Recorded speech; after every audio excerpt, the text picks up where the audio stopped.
They were selling out arenas on a Friday night and gone by Monday morning. Not because the music stopped being great, but because labels went bankrupt, managers got greedy, and the industry decided that these groups were no longer worth protecting. Every single act you are about to hear had a #1 record, a devoted following, and a sound so original that it is still being sampled, still being played, still living in playlists across the world right now, decades after the business turned its back on them. Welcome to R&B Hives. These are the real stories behind 10 of the greatest 80s R&B groups the music industry pushed off the stage, and the iconic songs they left behind that proved the industry was wrong. Let's count it down. Number 10, Keep Your Body Workin', Clear, 1979. Before they were Clear, they were the Jam Band. Before that, they were Pipeline. Before that, they were backing musicians. 4 New York guys named Woody Cunningham, Paul Crutchfield, Richard Lee, and Norman Durham, spending years making other people sound good while their own music sat in a drawer going nowhere. They had tried rock at Columbia Records under the name Pipeline with a single called Gypsy Rider that went absolutely nowhere. They had backed disco acts and toured as the Universal Robot Band. By 1978, they had changed their name 5 times, played for 5 different labels, and still had not released a single record that carried their own identity. Most groups give up long before reaching that point. Clear decided to try one more time. Mastering engineer Dennis King, a man who became so essential to the group that members later described him as almost their 5th member, convinced them to record a demo under yet another new name. King produced the track himself. They called it Keep Your Body Workin' and submitted it to Atlantic Records on a DJ compilation with no expectations and no announcement. Within days, the response from DJs across the country was so overwhelming that Atlantic called and offered them a full recording contract. From 1979 to 1985, Clear released 7 albums for Atlantic Records, 1 album per year, every year, without interruption, and built a devoted following among DJs, dancers, and serious R&B listeners who recognized that what this group was doing with synthesizers and vocoders and electronic funk was ahead of where the mainstream was going. Get Tough hit number 15 on the R&B chart in 1981. Winners hit number 23. Their road manager during the peak of their run was a young man named Mike Murphy, who later went on to front the System and have his own hits. Then in 1985, after 7 albums, after 6 years of consistent output, after building an audience that hip-hop producers would later raid for samples, Tupac sampled them, Snoop Dogg sampled them, Lil Jon sampled them, Clear simply disappeared. No announcement, no farewell album, no explanation given publicly. Atlantic Records moved on. The group dissolved quietly while their music kept living in other people's records without credit and without compensation. A group that changed their name 5 times just trying to find a way in, and the industry let them out the same way it had let everyone else out. In silence. Number 9, Don't Stop the Music, Yarbrough and Peoples, 1980. In 1980, Calvin Yarbrough and Elisa Peoples were performing together in Dallas, Texas, as part of a local band called Grand Theft. They were not signed, they were not famous, but they had a cassette tape, 7 songs recorded on modest equipment, and they believed in it enough to hand it to Charlie Wilson of the Gap Band when the Gap Band came through Dallas on tour. Don't stop the music. Charlie Wilson listened to that tape and liked what he heard so much that he walked straight to the hotel room of his manager and producer, Lonnie Simmons, waking him up in the middle of the night, and made him listen too. Simmons exchanged numbers, went home to Los Angeles, and forgot about it. Then one day he walked into the lobby of his Total Experience Records office and found Yarbrough and Peoples sitting there waiting. They had driven from Dallas to Los Angeles on the chance that Simmons would remember them. He signed them the same day. Producer Jonah Ellis was assigned to work with the duo, and they recorded 7 songs together for the demo.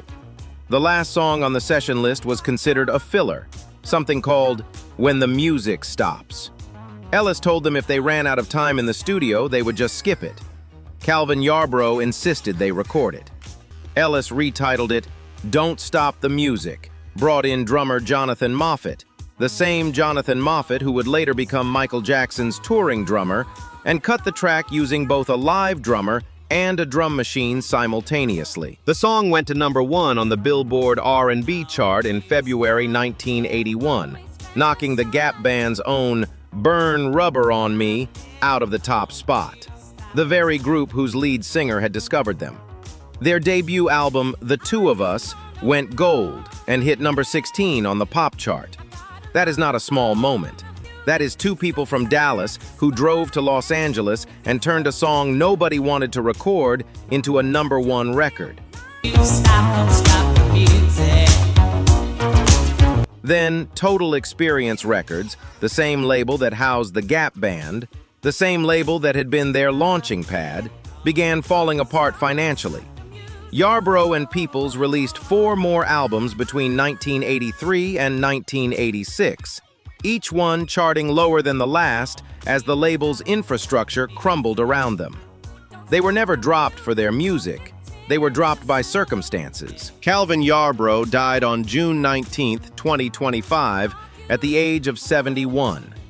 The song he insisted on recording, the one the producer called a filler, outlived everything else. It always does. Number 8. Too Tight. Con Function, 1981. Close your eyes and go back to 1969. Vallejo, California. A group of high school classmates named Lewis McCall and Michael Cooper start playing together under the name Project Soul. Not for a label, not for money, just because the music was already inside them and it had to come out somewhere. They grind for years. They relocate to Memphis. They record 2 full albums that get shelved without a release.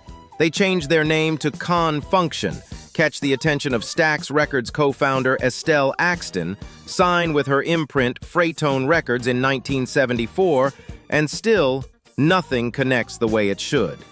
Then in 1976, after 7 years of building from the ground up, they sign to Mercury Records and everything finally begins to move.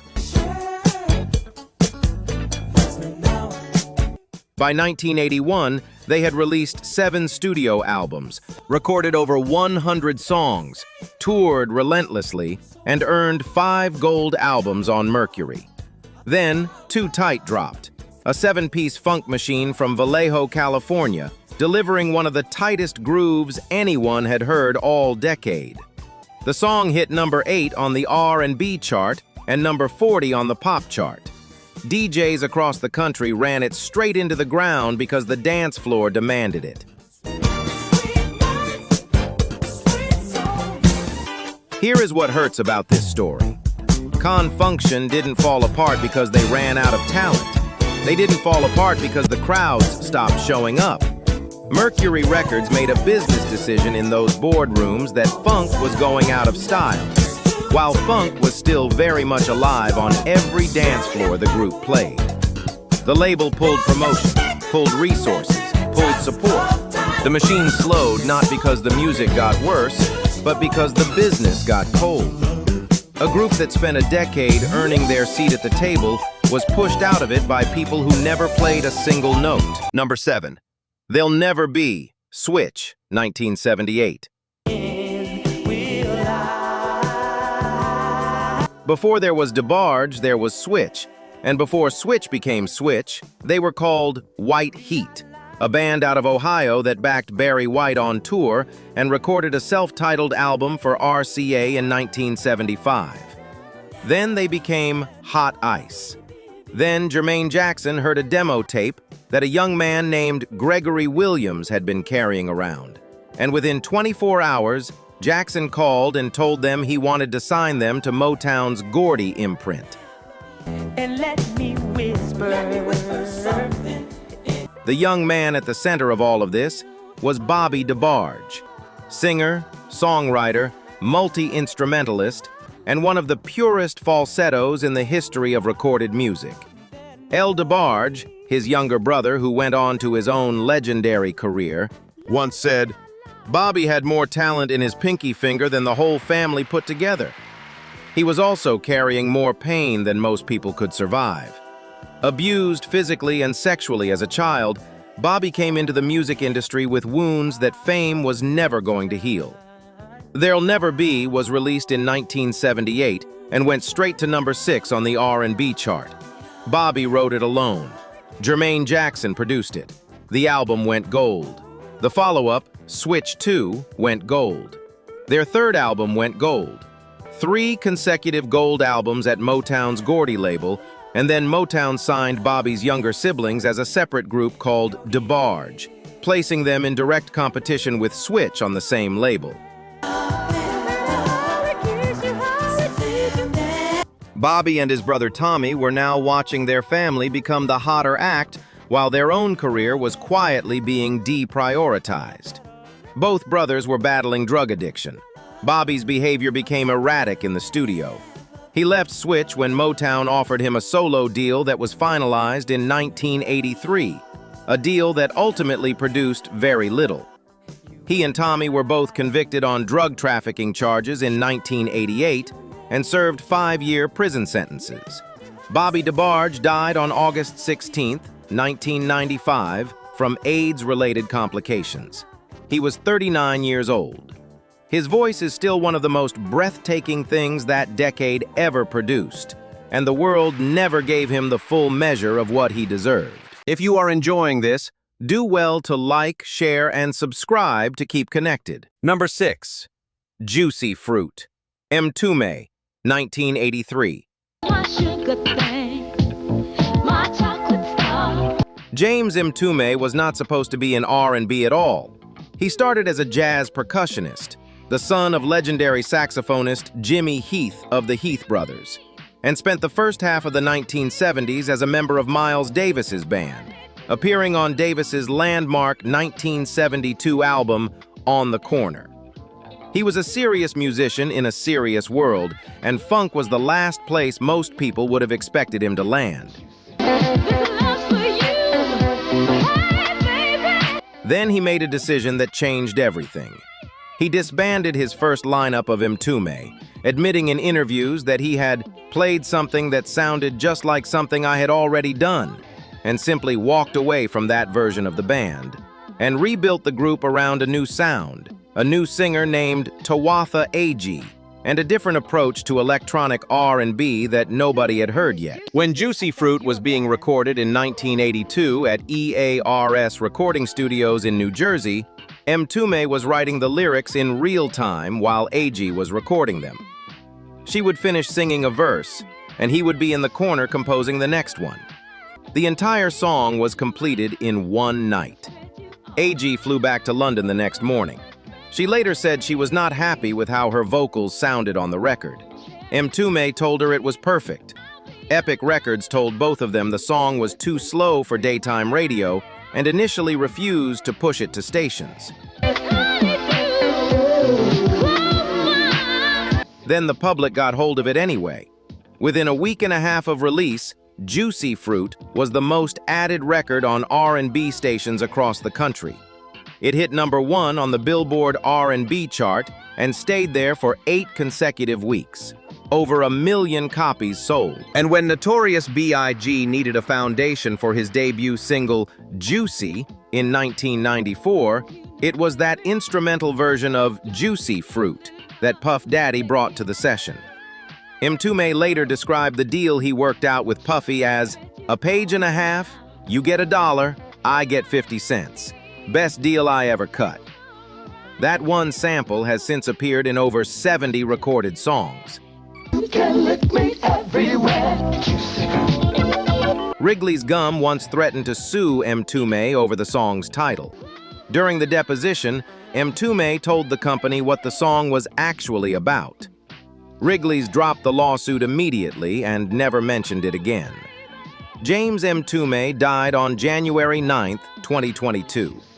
Epic Records had pushed aside one of the most original minds in R&B to chase shinier acts, and the song they almost didn't release became one of the most sampled records in the history. Number 5. No Parking on the Dance Floor, Midnight Star, 1983. So if you don't want a ticket, you better move on. Here is something that still doesn't get said enough about Midnight Star. They were from Kentucky, not New York, not Los Angeles, not Atlanta, Bowling Green, Kentucky. And they were led by siblings Belinda, Reggie, and Vince Calloway, a family of musicians who trusted their own ears completely when the entire industry was telling them the sound they were building didn't fit into any established category. They signed to Solar Records, the independent soul and funk label run by Dick Griffey out of Los Angeles, and began building a sound that was simultaneously electronic and deeply human. In 1983, while they were recording the No Parking on the Dance Floor album at QCA Studios in Cincinnati, Ohio, Reg Paoloway was producing the whole thing himself. No outside executive producers, no label interference in the creative process. A group of musicians from the Midwest trusting their own instincts completely. And they were right. No Parking on the Dance Floor dropped in 1983, and the album became their most successful, breaking into the Billboard 200 at number 27, which for a soul group on an independent label in that era was a genuine crossover achievement.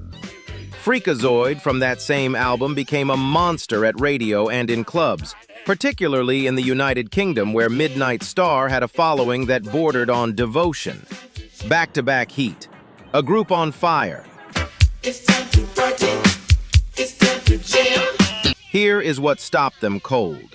Solar Records began falling apart financially in the late 1980s, and when a label collapses, it doesn't close quietly. It takes everything down with it.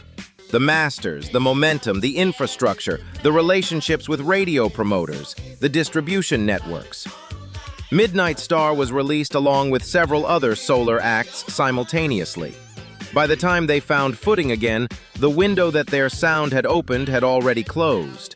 The industry didn't fail them because their music wasn't good enough. It failed them because money decisions made by people in offices with no instruments destroyed what musicians in studios had built with everything they had. Number 4. A Night to Remember, Shalimar, 1982.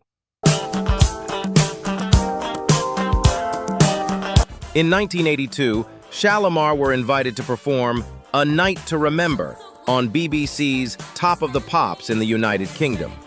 Jodie Watley was pregnant at the time and couldn't make the flight from Los Angeles to London, so Jeffrey Daniel offered to go alone.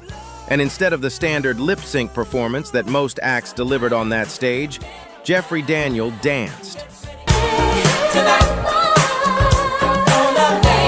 Midway through the performance, he broke out a move that UK audiences had never seen before. A gliding, backward floating step that looked, to everyone watching, like something that should not have been physically possible.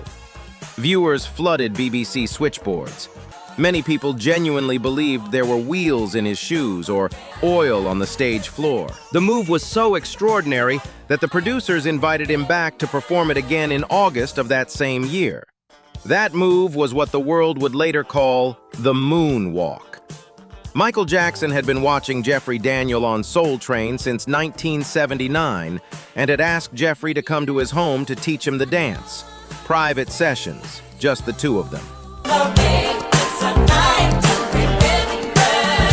In May 1983, Jackson performed it publicly for the first time at the Motown 25th Anniversary Special. the world lost its mind. Jeffrey Daniel, the man who brought that move to mainstream audiences on 2 continents, watched it happen and received almost none of the credit in the mainstream conversation.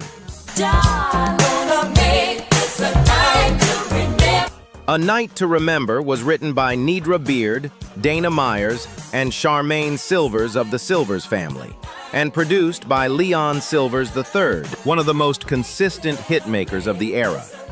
What makes this song remarkable beyond the music is everything surrounding it. Shalamar sold 25 million albums worldwide, were bigger in Britain than almost any American R&B act at their peak, and introduced West Coast street dancing, locking, popping, the backslide, to European audiences for the first time. Then management politics fractured the group. Jody Watley and Jeffrey Daniel left in 1983. Dick Griffey replaced them and kept the Shalamar name running. But the chemistry that made those 3 people extraordinary together was not something you could replace with new faces and the same logo. It simply doesn't work that way. Number 3. Outstanding. The Gap Band, 1982. The Gap Band named themselves after 3 streets in their hometown of Tulsa, Oklahoma: Greenwood, Archer, and Pine. Those streets were in the Greenwood district, also known historically as Black Wall Street, the thriving black economic community that was destroyed in the Tulsa Race Massacre of 1921. Charlie, Robert, and Ronnie Wilson grew up in the shadow of that history, the sons of a Pentecostal minister who insisted they learn piano and every instrument the church had. They were also cousins of Bootsy Collins. Funk was not something they discovered, it was something they were born into. Outstanding was written by Raymond Calhoun and released in November 1982 on the Gap Band 4 album through Total Experience Records, the label run by producer Lonnie Simmons that had recently secured a distribution deal with Mercury and Polygram. The song hit number 1 on the Billboard R&B chart in February 1983 and became one of the most beloved slow jams in the history of the genre. Charlie Wilson's vocal on that record, the tenderness, the warmth, the way the rasp in his voice softens just enough on the high notes, is a masterclass in R&B singing that holds up against anything recorded before or since. Gap Band 4 produced 3 top 10 hits in one album cycle. Early in the Morning at number 1 R&B, You Dropped a Bomb on Me at number 2, and Outstanding at number 1. That is not a lucky streak. That is a group at the absolute height of their creative power. And then, Total Experience Records ran into serious financial trouble toward the end of the decade. 6 years of litigation followed. The label went under. The infrastructure that had supported the group's mainstream run collapsed, and the Gap Band lost momentum they should never have had to lose. Charlie Wilson, a man who would later come back in the 2000s as a solo artist and remind an entirely new generation that he was one of the greatest R&B voices alive, spent years in the wilderness that the industry's collapse created for him. The world lost time with the Gap Band it should never have had to lose. Number 2. In My House, The Mary Jane Girls, 1985. Here is the real story of the Mary Jane Girls, and it is not the one most people know. The group was never supposed to be a group at all. In 1983, Rick James went to Motown and proposed that his background vocalist, JoJo McDuffie, a woman he had met in a record store in Buffalo, New York while she was working behind the counter and who had been singing backgrounds on his tours since Street Songs, be offered a solo recording deal. What happened next was a miscommunication that changed everything. Motown heard group instead of solo artist. They offered James a contract for what they believed was a girl group he wanted to produce. Not wanting to lose the deal, Rick James decided to make it true on the spot. He told Motown the Mary Jane Girls were a group. Then he assembled one. He pulled in Cheryl Bailey, Candace Gant, and Kimberly Wuletich, women who were part of his touring backing band, had them take photographs for Motown with no vocal auditions, and built the entire sonic identity of the group around JoJo McDuffie's voice, with the Waters sisters brought in to cover the background parts the other members weren't able to deliver. In My House was written entirely by Rick James, produced by Rick James, arranged by Rick James, and the song's subject matter, which James later confirmed in the Billboard Book of #1 R&B hits, was not about a literal house, landed the record on the Parents Music Resource Center's infamous Filthy 15 list of songs they found patently offensive. It hit #7 on the Billboard Hot 100, #3 on the R&B chart, and #1 on the dance club chart for 2 consecutive weeks. JoJo McDuffie herself reframed the song in interviews as an answer to every song where a man lures a woman to his house. How many women have dreamt of doing the same thing? Both interpretations were correct. That tension is exactly what made the record so alive. Then, a contractual dispute between Rick James and Gordy Records killed the third album while it was being recorded. The group was disbanded mid-session. JoJo McDuffie went on to perform for decades and continued touring well into the 2000s. But the Mary Jane Girls, a group built on a lie that accidentally became one of the most original acts of the era, never got the proper ending they deserved. #1. Secret Lovers, Atlantic Star, 1985. In 1984, 5 of the 9 members of Atlantic Star walked out of the group at the same time. Not 1 or 2, 5. The group had been together since White Plains, New York, 1976. 9 members built around 3 brothers, David, Wayne, and Jonathan Lewis. And after years of grinding on the A&M record circuit with modest R&B success but no real mainstream breakthrough, the internal pressure finally cracked the foundation. Lead singer Sharon Bryant was among those who left. Now here is the detail that should stop you cold. While she was on her way out, Jimmy Jam and Terry Lewis, the same production team that had just been fired from The Time by Prince for missing a show to produce another act, came to Sharon Bryant with a full project of original songs they had written and produced specifically for her. Sharon turned them down. Every single track. She passed on all of it. Those exact songs became the album Control by Janet Jackson, one of the best-selling albums of 1986, a cultural turning point for women in pop music, and the record that made Jimmy Jam and Terry Lewis the most in-demand production duo on the planet. Sharon Bryant's highest charting solo single after leaving Atlantic Star peaked at #34. The 4 remaining members, down to the 3 Lewis brothers and a percussionist, found Barbara Weathers, a 21-year-old singer from Greensboro, North Carolina who had been singing at a jazz club while working as a waitress. The Lewis brothers had already been developing her for a solo career. Instead, they asked her to join the group. She almost said no. Secret Lovers was recorded in 1984 and released in 1985. A&M Records had already dropped Atlantic Star before the single began climbing the chart, and the music video was shot without a single dollar of label backing. Barbara Weathers has publicly expressed her frustration with that video in multiple interviews. Despite 0 label support, Secret Lovers went to #3 on the Billboard Hot 100 and became the first Atlantic Star record to go gold. 2 years later,